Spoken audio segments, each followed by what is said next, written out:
Hey there, Duke fans. Welcome to episode number 787 of the Duke Basketball Roundup. We are coming to you, as I mentioned, not immediately after Duke beats Cal 71-56. It was an all-night affair. At least took us into the wee hours of the morning. I am Donald Wine. I'm your host for this episode. I have Scott Rich with me. Scott, I know you have we've talked about this. You have a newborn, so tell the people how you were able to watch this game, because I know it wasn't live. Yeah, I think, we're going to get to the good and the bad. I think an extra good is the ESPN app making replays much, much easier to watch nowadays. I watched this at, 7:30 in the morning when, with Quinn in my arms. So maybe she was a retroactive good luck charm. I'm going to go with that. But yeah, it was very nice that I was able to watch the game on replay a few hours later. I think it's the first game I haven't watched live in freaking years. Probably not going to be the last with a newborn at home, but such is life. And yeah, speaking of birth, it is January 15th as we record. This game obviously started, at least for us on the East Coast, on January 14th, bled into January 15th. But January 15th is Jason Evans' birthday. Jason is not on this episode. He is still in Africa, gorilla Continuing to make trekking. us very, very jealous with all these pictures he's sending. Yeah, so he had a nice little gorilla trekking. We're just keep you abreast of Jason's whereabouts, but he is having a lot of fun on his birthday. Jason Evans, happy birthday, sir! Many, many happy returns, and we will see him in a few days. I think he comes back over the weekend, and we'll probably see him back on the show next week.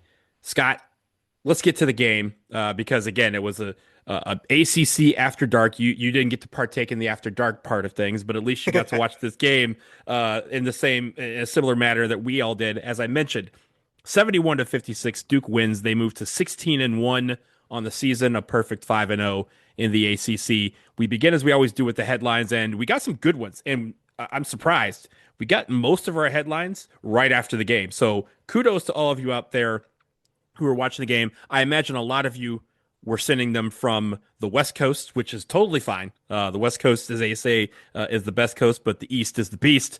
And us in the East Coast, I'm not mad at any of you who had to wake up early in the morning to send your headlines in to dbrpodcast@gmail.com. I start with Jason Perkins. Jason Perkins, I think, maybe had the best one. Slim's Wednesday night and Cam's Thursday morning powered Duke to a 15-point win. We will talk about the halves that both of those guys had.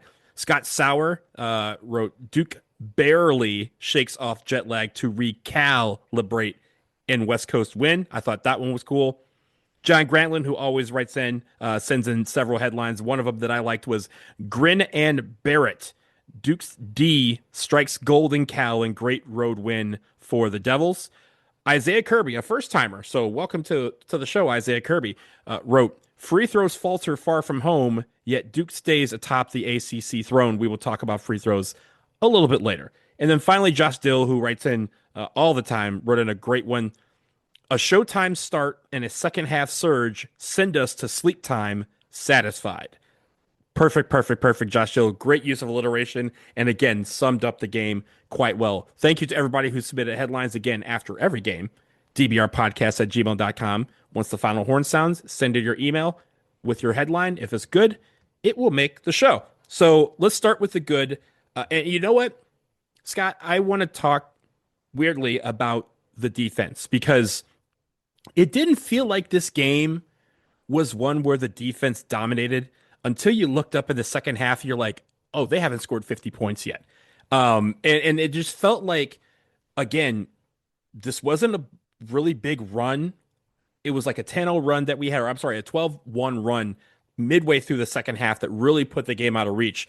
But it was our defense that fueled it. And they were able to limit what some of their stars were doing. No one really killed us from Cal. Like, we had a couple of spurts from Day-Day Ames in the second half, Justin Pippen in the first half. But, like, no one really took over for Cal because we were able to kind of make everyone limit what they were able to do. They held Cal to 36.5% from the floor, 28% from two, 21% from three, and 76.5% from the floor. I thought this was, it was, I mean, I'm sorry, from the free throw line, I should say, 76.5% from the free throw line. But again, they didn't really let anyone beat them.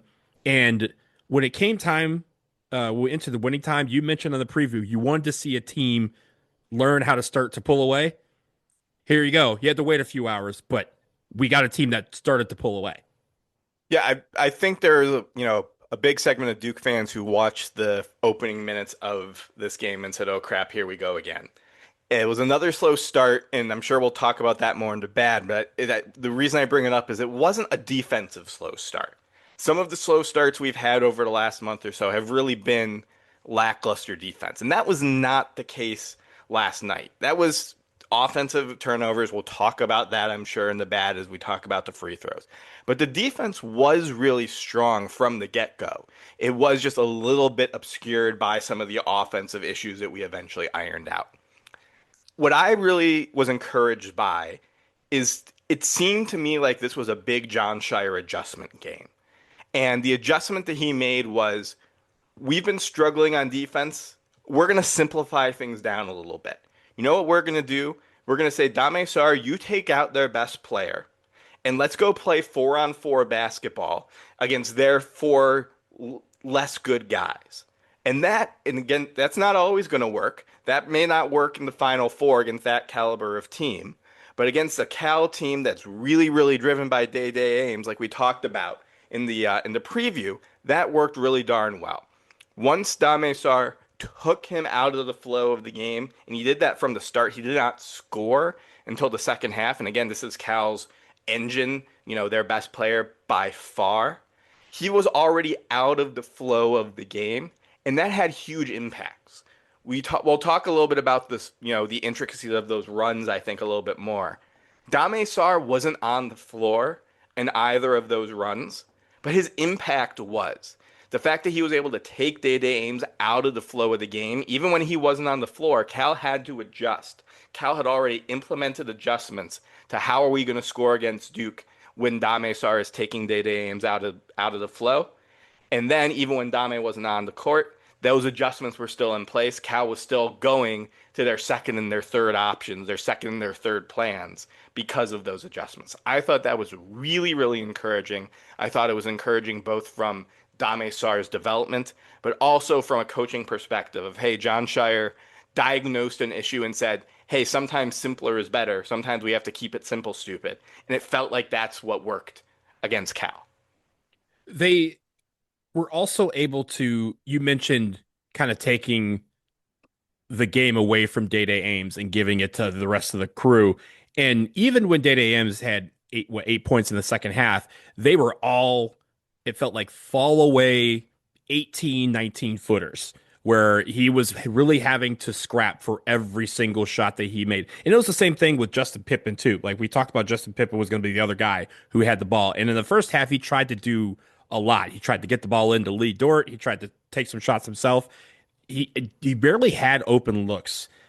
They were able to make some of those open looks, but I think the one thing that was really key was that every shot that they took felt like if we were Cal fans, we would be destroying TVs at the shot selection because we just weren't giving them a lot. And I think that's a good thing that this team was able, as you mentioned, to show up defensively from the first part of the whistle. The shooting wasn't there, but again, that's going to ebb and flow. The defense has had to be the one thing that traveled cross country if we were going to be one of the second team to get 2 wins on the West Coast. And we're still only on track for that because, of course, UNC lost to Stanford. And we'll talk about that in the preview of Stanford, on the next episode. But we have this opportunity now, but it's because our defense was able to keep us, keep Cal within reach, even when they had the lead. And then when our offense was able to take over in the ways that they did, our defense was still there. I think it's worth, if you have the time, go back and look at the SMU game and look at the Cal game and ignore whether the shot goes in or not and ask yourself, what is the quality of shot that the opposition is getting?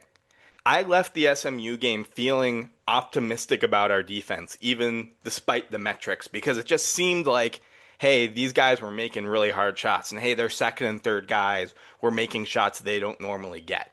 It felt like that momentum carried over into this game, where it was still, we're forcing their best players to take really, really hard shots. The law of averages just came back in our favor, and lo and behold, Cal was not making the really, really hard shots. The SMU had a few of them go down. Speaking of shots, I want to talk about the second half because I think in that 12-1 run midway through the second half where the team started to pull away, they did something, as you mentioned. They kept it simple, stupid. They said, number 12 is very good when he's 2 feet away from the basket. Let's get him the ball inside 2 feet away from the basket. We got inside looks from Cam. We had guys rolling to the rack. Caleb Foster went to the rack a couple of times.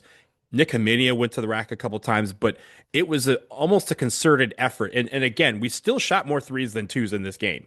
But in the second half, it felt like every play for the better part of 6 or 7 minutes, every possession ended at the rim. And the lone couple of times that we got a three, they were open threes as a result of someone crashing going to the rim. So I like the fact that, we sat there and said, okay, our shots aren't falling from outside. So let's do what we do best. Let's get to the rim. Let's get, at least, and in theory, either get the bucket or get fouled. And then many times it was both. And we got a lot of finishes through contact. And I really commend it. It was led by, Cam Boozer. I mean, we're looking at Cam Boozer. Jesus. 21, was it 21 points, 13 rebounds, 4 offensive rebounds. And I think he tried to score off of each and every one of them. 3 assists. Again, we had a point, and there was a couple points, and you mentioned this a couple of games ago, maybe against SMU, where he would catch the ball at the top of the key and he would settle for a three. In the second half, he caught the ball at the top of the key, and the couple of times he did, it ended at the rim because he said, okay, let me just play bully ball right now and get down low because nobody can guard me inside. And even if they can, they got to foul me to stop me. And even if they foul me, they still might not stop me. That's how this game was able to go from, as you mentioned, a 5 point lead to a 10 point lead to a 15 point lead because they were able to go right at Cal, and Cal had nobody in front of them to stop them. And even if they did, they were very good at finishing through contact. I think the raw numbers of 3 point shots taken are a little bit misleading because Isaiah Evans took 13 of those. Yeah, Isaiah Evans he was chucking up the jumping. ball. But you know what? I'm not mad at it. Mhm. I didn't see that, he took some questionable shots, but there was none of those were a what are you doing, Slim? Taking it, completely off balance type of thing. Those were all shots that we think Isaiah Evans can make. And you know what? I think we saw why we want Isaiah Evans taking those shots in how this game played out. Because as his gravity well increased, as he made a couple of those hard shots, as he had to draw that defense, that is what led the paint to be open. That is why, we look at Cam Boozer and we criticized him for taking too many threes against SMU. He only took 3 threes. He was 9 of 16 from the field. All of those makes were coming from 2 point land today. That's what Cam Boozer should look like. Pat Gongba, his 3 pointer wide open. We know he can make that. I'm not too upset with it, but he's 3 for 5 from the floor because he was going to the paint. He was taking the shots that he should be taking. I think that if you look at the raw numbers of shots and the raw numbers of threes, it's a little bit misleading. Today, or in the game last night, the guys who we want taking the threes were taking them. Isaiah took a bunch of them. Nick Haminia also took 5. A lot of good looks I think we normally think he's going to make. Dame took 4. That's his job. Even though he's not the greatest shooter in the world, we want him taking open threes. He needs to be respected doing that. And then Caleb took 5. And, Caleb also didn't look 100% again, but he was definitely looked better than he did against SMU. Again, that's who we want taking the threes as part of this offense to take the double teams away from Boozer down low, to have that high low, to have that 2 man game between our awesome bigs in the paint. The shot selection was better. It didn't bear itself out in the raw percentages, which I think can sometimes skew things, but I would argue that the shot selection was better in the quality of the shots and who was taking them. So I want to give a stat here because I think a guy played really well, but if you looked at the numbers, you're going to say, "What are you talking about?" Caden Boozer had 1 point, 2 rebounds, and 2 assists. but he was a plus 15 in 14 minutes of play. And it that is something where again, sometimes you take plus minuses and you just take it with a grain of salt. But in this case, Caden Boozer, I thought, had a tremendous game for someone who did not affect the stat sheet whatsoever. I thought he was able to, when he was in the game, it wasn't like quantifiable statistical things, but on defense, he was much better. He rotated better. I think a lot of times when when Cal was trying to work their way around and get the ball to Data Ames, it would end up where Caden Boozer was able to push them kind of out to a place where they knew they didn't want to take the shot, but the shot clock was running down, so they had to force it anyway. And again, that doesn't appear in the stat sheet, but that should be a win for Caden Boozer. And the fact that he's a plus 15 in 14 minutes with just 1 point is amazing. You also look at a guy like Nick Minia, plus 24 in 25 minutes. He had 10 points and 4 rebounds. But again, I thought he had a tremendous game on both ends of the floor. Slim plus 26 led everybody. But 17 points, it just felt like the game gravitated around him, especially in the first half. But those two guys, Caden Boozer and Nick Minia, having plus 15 in 14 minutes, plus 24 in 25 minutes, and in theory, not really. I mean, Nick had 10 points, but Caden not really affecting the stat sheet is something to behold because it should teach everybody. Don't always look at these and think that you know the story of the game because if you just looked at this stat sheet, you would have said, man, Caden Boozer was terrible last night. But if you watch that game, Caden Boozer affected the game in so many ways that just weren't quantifiable that it really helped our team. The plus minus stats are very interesting from this game because, this is a game that Duke won handily. There are three guys that really stick out in the plus minus who are, Isaiah, Nick, and Caden. No one else was more than a plus 9 in a game that Duke ends up winning, again, pretty darn handily. If you look at how that happened, there were two big runs. There were two, I talked about the inflection points that John Shire mentioned in this game. And there were two inflection points that Duke really did a great job on. Duke's down 30-24 with 3:35 to go in the first half. We end the first half up 7 points, 37-30. That 3-minute stretch, we go from we're down 6, we go to up 7. Isaiah is a big factor in that run. He has 8 points during that stretch. But Nick Kamenia is on the court for a vast majority of that run. Nick Kamenia subs into the game when Duke's down 4. He leaves the game at halftime with Duke up 7. The other big run, the 12-1 run that broke things open with 10 minutes to go in the second half. Isaiah and Nick were both on the floor during that stretch.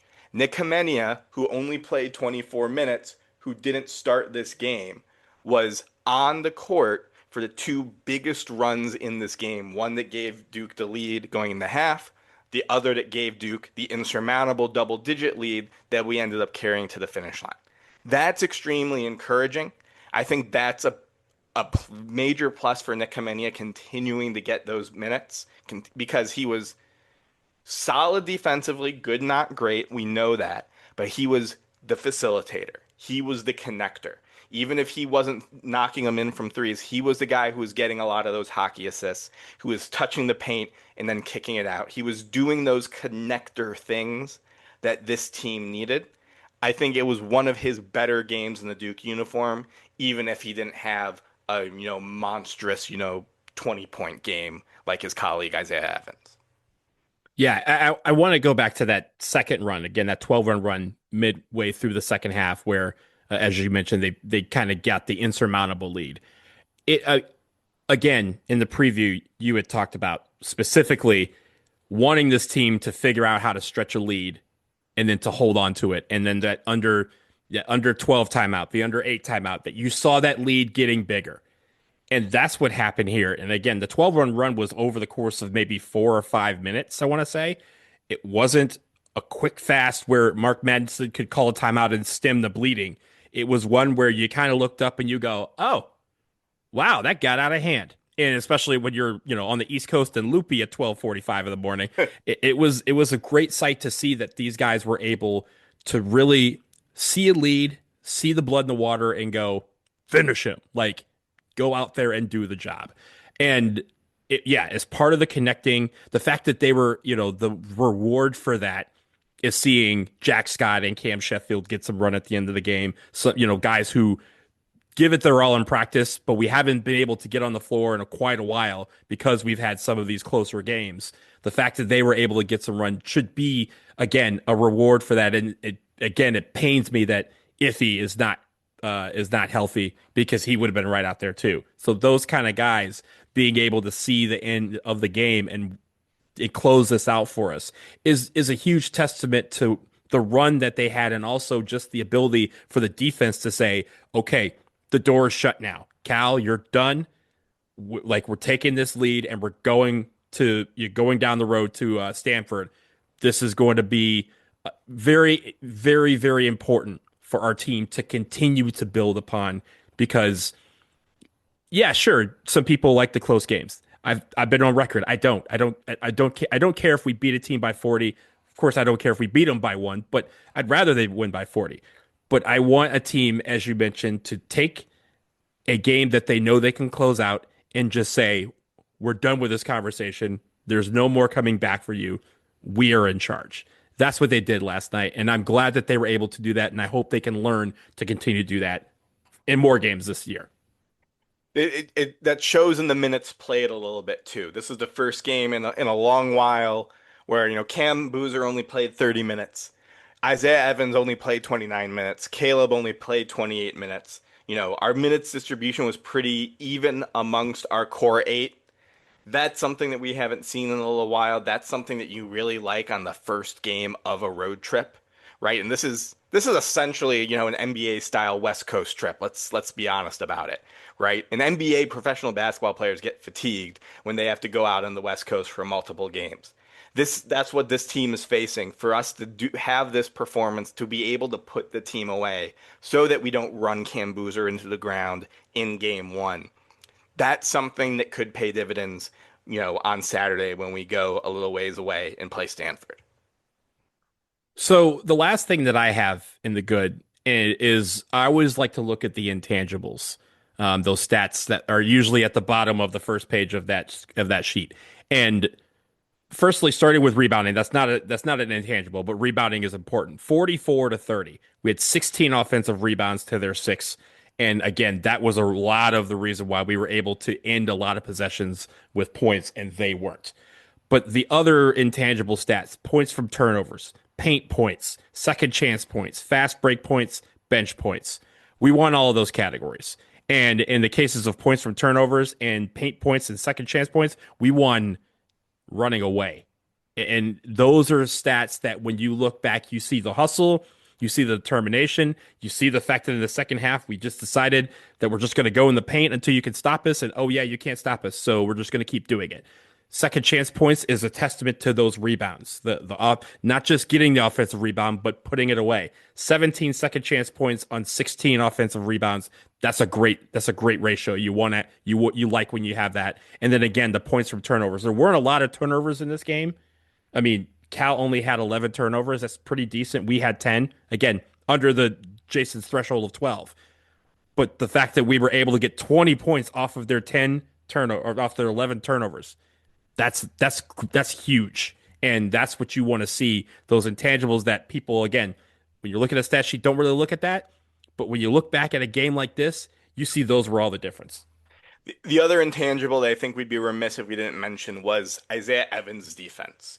I think a big part of why this game plan worked was Dame Sar made Day Day Ames' life miserable, and then Isaiah Evans came in and said, "Oh, I'm also 6'6" with a big wingspan, and you're just 6'1". I'm not Dame Sar, but I can be a pretty good, replacement for him."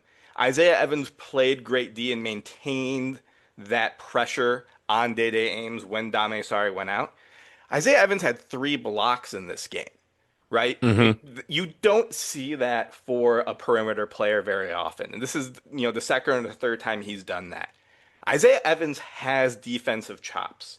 He's shown that this year. He's shown how much he's improved on that end of the floor from where he was last year. And I think that's something that all too easily falls under the radar when we talk about him because of how flashy and splashy of an offensive player he was. But he was very, very solid defensively. He was a very nice complement for Dame Sar. And Jon Scheyer's game plan was able to work somewhat continuously because Isaiah Evans was able to do a Dame Sarr impression when Dame wasn't on the floor and continue to put that pressure on Cal's engine. That's something that we should not overlook when we talk about a great, great game for Slim. It's going to be funny at the end of the season if it's a three-way battle for the block win, number of blocks between Cam, Pat, and Slim. But if you think about it, blocks are kind of that Showtime part of defense. So it fits naturally with Showtime Slim to be a guy who's going to want to get 3 blocks in a game where he has 17 points and is shooting 4 threes. Again, Duke 21-0 when he shoots at least it makes at least 3 threes. So, that's part of his game and you can see it was palpable because every time he made a block, I'm sure he told the person who he blocked during and after the block what just happened. That's part of the mantra, the aura that can be presented from when Showtime Slim becomes Showtime Slim in these games, and it's clear that when you look at his game, he's starting to develop it on both ends of the floor and getting the flashy with it. I think is terrific. Let's take a quick break. On the other side, we're going to talk about the things to improve in this game. Again, not perfect. We're going to talk about our play of the game, and I think hopefully Scott and I have the same one. Find out after this. Support for Fans First Sports Network comes from Big Fork Brands, bringing bold bacon sausage, paleo pork jerky, and Chicago-style sauces to your table. Enjoy rich, smoky flavors made with sustainable ingredients and chef-crafted care. Big Fork uses 100% heritage hogs raised outdoors without antibiotics and has been featured by Food and Wine, the Chicago Tribune, and QVC for their bold flavors. Listeners visit bigforkbrands.com and receive 20% off at checkout using promo code FFSN. Bigforkbrands.com, promo code FFSN. Thank you for your support of this show. All right, we are back. We are continue our discussion of the Cal win, 71-56. Duke is the final from Haas Pavilion. We get to the things to improve in this game, and Scott, I just want to start with we just didn't shoot well. And if there's one thing that did not make the trip out west, I don't know if it missed the flight and if the bags are still at the airport, but the shooting was not there. We did not shoot well from any facet of the floor, including the free throw line. 8 for 17, 47% from the free throw line. Again, I'm glad that we pulled this game out and pulled away at the end, but the shooting from the free throw line cannot help keep a team in the game. We've talked about that and how that's come back to bite us before. And also just the shooting in general. Like you, I don't think there was a lot of terrible shots. There might have been a lot of shots that are, there could have been a better shot if the offense had materialized a little bit more, but hopefully that they're able to kind of get that kind of rust out and against Stanford, they're able to shoot a little bit better. But that was the reason why Cal was in it for so long. I mean, this is why you build a team defense first, because defense travels. And again, these are 18 to 22-year-old young men playing on the West Coast, doing a West Coast trip for the first time in their lives. If you told me they were going to have an off shooting night, I would have said, yeah, that makes sense. But this team was still able to come away with a 15-point win. So there's definitely room to improve on the offensive end with the shooting. Free throws should travel. That's something that there is no excuse for. That's something that, we're almost, kicking a dead horse at this point. The free throw shooting has to get better. But I'm not overly concerned about that. The thing in the bad that is a little bit more concerning for me were those turnovers in the first stretch of the game. And like I mentioned, the slow start, and there was another slow start today, but it was a slow start in a different flavor. It was a slow start that was offense and turnover driven, not poor defense driven. So you could call it one step forward, 2 steps back, whatever, analogy, metaphor you want to use there. But they were very, very sloppy turnovers, and they were a lot of Cam Boozer turnovers. Cam ended up with 3 turnovers on the day. That's far too many for a guy who's playing primarily in the post to have. He struggled early in the game with those double teams, which is something that is normally one of his strengths, is getting out of those double teams. It seemed like he was almost too determined to take his man early in the game, and so he held onto the ball just that extra beat longer to let that double team arrive and get established rather than identifying that and making the quick pass out. I think that's something that, again, we've seen Cam Boozer be very, very strong in those scenarios. He was not at the beginning of the game. The other contributor to the turnover issues was Dame Sarr. He had 3 turnovers in 22 minutes. But his turnovers, again, were more positive turnovers, and the turnover is never positive, obviously. But he's attacking the rim and, not quite finishing turnovers rather than what are you doing past turnovers, which we've seen from not only Dame, but everyone on this team at certain points during the year. So the turnover issues are still a bugaboo. They're a thing that are gonna, nip us in the bud at some point if we don't nip them in the bud. I messed up that metaphor. But I think it's something where I'm encouraged by these are turnovers of aggressiveness, at least from Dame, not turnovers of lack of awareness. So that's what contributed to that early hole. That's something that I'm sure John Shire is hammering home in their pre-Stanford practices.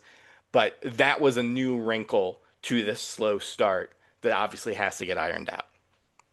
I think it's weird in that first, let's say, 10 minutes of the game when, again, we were struggling offensively.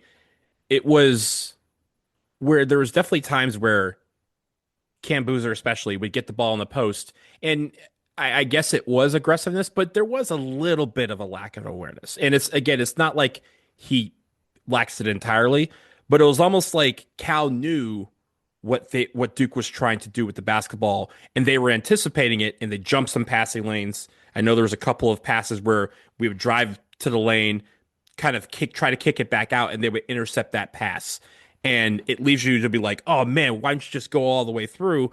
But again, it was credit to Cal and having to being able to anticipate that and jump it. There's definitely times where they kind of anticipated where Cam Boozer would try to move his body to try and get a shot. And they again beat him to that punch. And because they were, when he would turn or when he would dribble, they were right there to take it. So it's a combination of both. And it's more about the inability to recognize when they were anticipating what we were trying to do. I thought we did a much better job of that in the second half. Or in the alternative, Cam just said, you could do that if you want to. I'm going through you. Right. And you were able to see the bully ball come through where he was doing the same moves as in the first half. Cal was trying to anticipate what he was doing the same way, but he was more determined to finish the shot, and he was able to remain strong through contact and keep the ball and lay it in off the glass, and in some cases get fouled. So I like what I see in the fact that early on the faucet was on and they were trying to turn it off, and they were able to do so, but also put the lid on the jar and say we're not turning the ball over anymore. It was about recognizing when teams try to anticipate what you're doing, and that's easier said than done. And sometimes it does take 10 minutes to kind of to figure that out, what they're doing and how to combat that. But I like the adjustment of what they did to kind of stem that. We end with 10 turnovers, but as you mentioned, it felt like 6 or 7 of them probably were in that first 10 minutes of the game, and then we played relatively clean basketball the rest of the way. The last thing I'll say in the bad, and I think, this is just to balance out that discussion of inflection points. We were really, really solid at 2 of those moments, the most key moments. But there was one of these inflection points that we struggled, and that was immediately out of halftime, where we did let Cal back into this game. After going to the half with a 7-point lead, it was tied 41-41 with 15 minutes to go. The flip side of that coin is Duke answered that bell. Cal made a run, and rather than letting that momentum go from Cal being tied to Cal leading, Duke scored the next 5 points. Or not the next 5 points, but Duke was up 5 just 2 minutes later. Isaiah hit a big 3 that was very well timed. So, yes, I would have, in an ideal world, you want Duke to come out of the half and stretch that 7-point lead to 15-20 right away. But I was encouraged that, yes, we lost that lead, but we responded to that and started building it up right away rather than letting that momentum grow and sort of, and turn into something where we have a deeper hole to dig out of. I think the last thing for me is just recognizing that two players on this team, I would love for them to figure out a way to get more activity out of Darren Harris in the limited time he's on the floor. He only played 2 minutes, but he had a 2 trillion. And it felt like when he was on the floor, he didn't really attempt to insert himself into the action. And I get it. There's going to be times where you kind of say, hey, this offense right now is geared towards somebody who might have the hot hand. And in that case, in a way, it was Isaiah Evans at the time. But it just felt like over the last few games, we've kind of seen Darren Harris come in and not be aggressive and looking for his shot that we know he can make. And when you're coming in, especially on a shooting night where everyone is not really shooting great, it's okay for a guy whose only job really is to shoot the three and do well at shooting that three to come in and take them. And so I'm not sure what that confidence lull is for Darren Harris, but I'd like to see him at least try to attempt a shot and see how he can work that into the flow of the offense. I think the other person who can work himself more into the flow of the offense at times is Malik Brown. He does everything so well on defense. It's almost me wanting him to reward himself on offense by being in a position to catch the ball and get a couple points. We're not asking him to shoot a ton of threes out there. There was one where right after Pat kind of held the ball for a long time, nobody came out to see him. So he was like, okay, I'll take this shot. And I think the announcer was like, that's probably not a good shot by Pat Gongba. I'm like, yeah, that's what he was given. There was another point like a minute or two later where Malik Brown was in the same position and he just never had that 3-point threat. So it made it where the pass was a little bit more difficult because everyone on Cal recognized he wasn't going to shoot the ball. At that point, I'm like, go ahead and shoot it. At least give them that token look where they go, okay, I can't just stand 15 feet away from you next time you do this because you might shoot or you might drive or you might pass. That is where I think he can insert himself a little bit more into the offense while still remaining within the flow of what's happening in that particular play.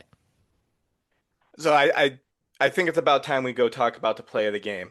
Yeah. I think it's about time that we admit that we probably have the same play of the game. I'm gonna operate on that assumption, but I want to make this a two-parter.